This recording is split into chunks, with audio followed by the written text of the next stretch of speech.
Role-playing games they essentially boil down to improv theater meets creative problem solving. You come in, you represent a character that you've designed, and you portray it in different scenarios, playing it out as though you are that person. Vampire the Masquerade is a system put together by White Wolf approximately 10 years ago, in which you portray various vampires in the world of darkness, which is the overarching system that White Wolf has designed. I got into LARP 2 years ago.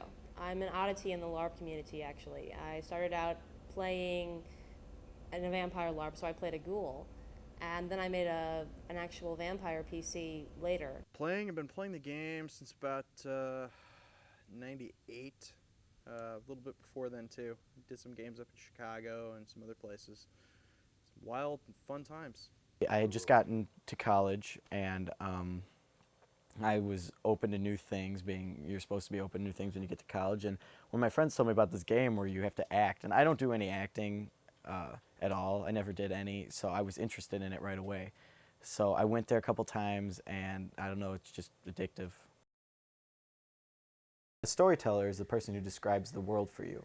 They're the person that needs to have the most amount of creativity in game, because Vampire LARP, like every other LARP, is a game of the imagination, and you need somebody to open up your imagination for you, and that's what the storyteller does. They describe the scene, they act out every other character in the game that players don't play, and they generally define the world that you're in.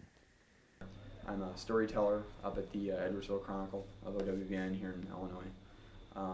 I'm the head storyteller of the game, so it's my job to coordinate the events going on in Edwardsville and just talk with the other chronicles around the area, mostly across the U.S., but we do international communication as well. Conflict resolution.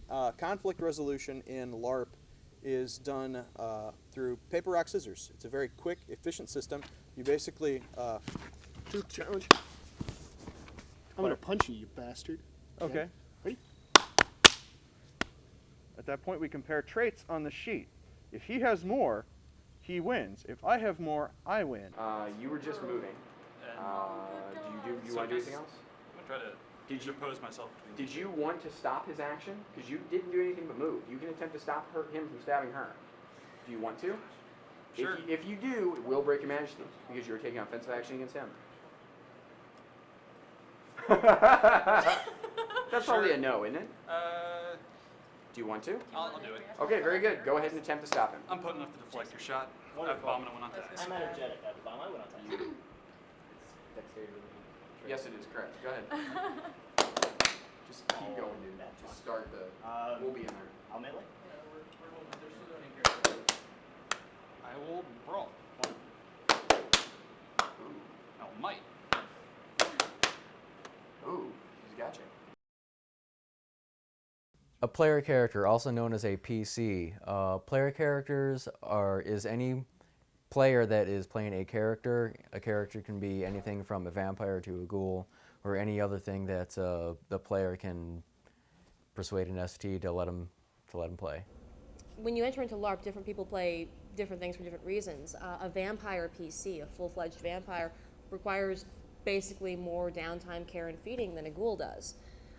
Ghouls are easy to play. They don't really require a lot of maintenance. They can go off and have their own plots, but at the same time can tie in with other people's plots, because their plots are also the regnant's plots. That is the plot of the vampire that owns that PC. One World by Night, also called Obi-Wan in short, is a worldwide organization of collective games where you can generate one PC and then take it from one game in, say, Chicago area to possibly a game in California. Games span the entire world, and you could go from France one week to New York another week. Probably the furthest distance I've driven just to game is only about 900 Miles. 900 miles. I've actually stayed with some people and gone to some games. Usually in the spring, one of my family members dies in New York. A huge family, so somebody always dies. I travel up and I go by way of Columbus, and then when I'm coming back, I stay with some friends in Columbus, and they have a game there, so I play on the way back. It's a nice diversion, especially when something's going on like that. You just need a nice distraction. So.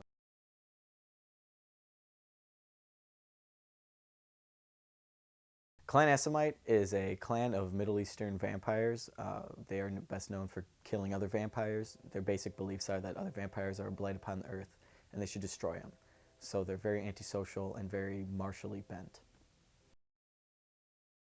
The Gangrel, the clan Gangrel is, they are more considered outlanders than anything else.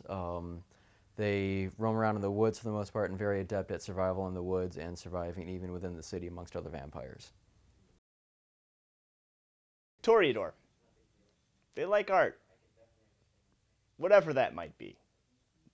To each an individual Toreador, art is their own separate creation or whatever they really want to call it. So in short, they like stuff. Whatever they like it. A lot. Actually contributes to the ambiance of the overall reason for being here, which is the Toreador Elder. The Toreador are the artists. A lot of this is player supplied, specifically the photos. One of the players actually took them, brought them in for his character as what his character does. The Giovanni the business vampires. They're more concerned with getting the right goods to the right people. They're like the mafia, but more refined. They're also more concerned with themselves and not so concerned with anybody else. Brujah. Clan Brujah essentially does whatever they want. They can vary from iconoclasts to idealists, from history professors to punk rock rebels. They just don't care. A little bit. I'd seen some of the vampire movies, and I thought they were neat, but it was kind of like anyone else's. I think everyone's sort of got a fascination with eternal life and sort of the whole mystique, the whole sexuality of vampire. You know what I mean? The whole thing. But I never really was a huge fan or read books or anything. I actually really didn't like vampires before I played a vampire live action. I just didn't like the genre. I mean, who would glorify bloodsuckers?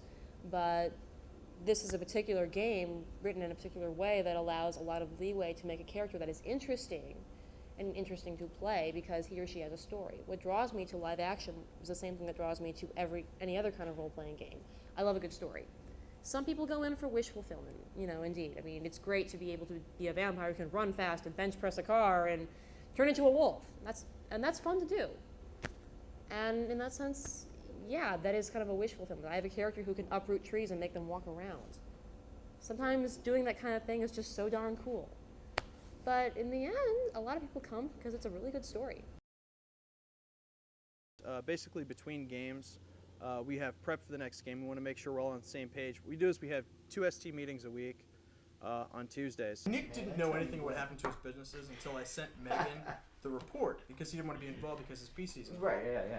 So I sent her the full report, and he didn't see it till she came up with this nicely typed, nicely bound business prospectus. And he opens it up and just, here. in character, he just keeps, This freaking and he'll look up at me. right there. He'll look at it, and he'll look up at me, looks at it. Oh my god. Look at this thing. It's an actual Megan did business. Yeah, business it's all report. bound and everything. She did a really good job. Compiled by Jane Larrabee. It's perfect. I could just see her and her little, I'm sure. There's pictures and descriptions. Yeah, and get to the one says- one-stop shop. Yeah, get to the one-stop He shop. got there and There's the about freaking shit Nazi himself in flag character. Escapes nursery, triple sex security. He's got the dude judo chap and the guy secure star storage, lower Midwest trucking. It's closed. You can Frank Sinclair.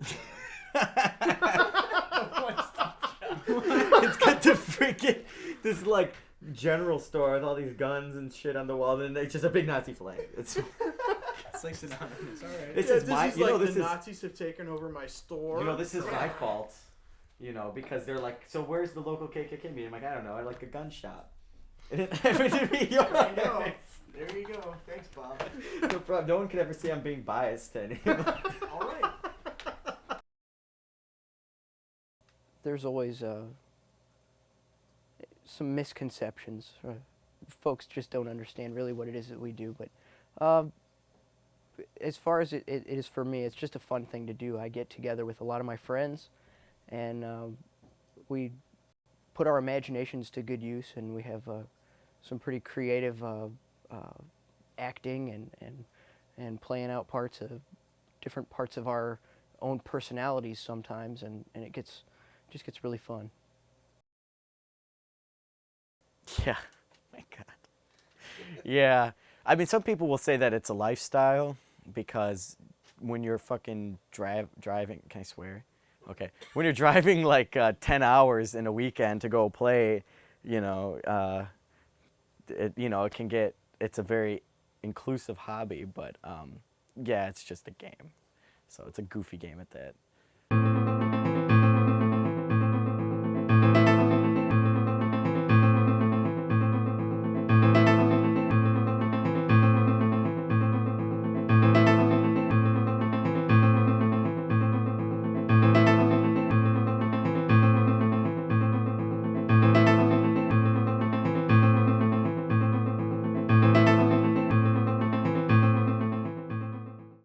Crack open that PBR before the movie starts.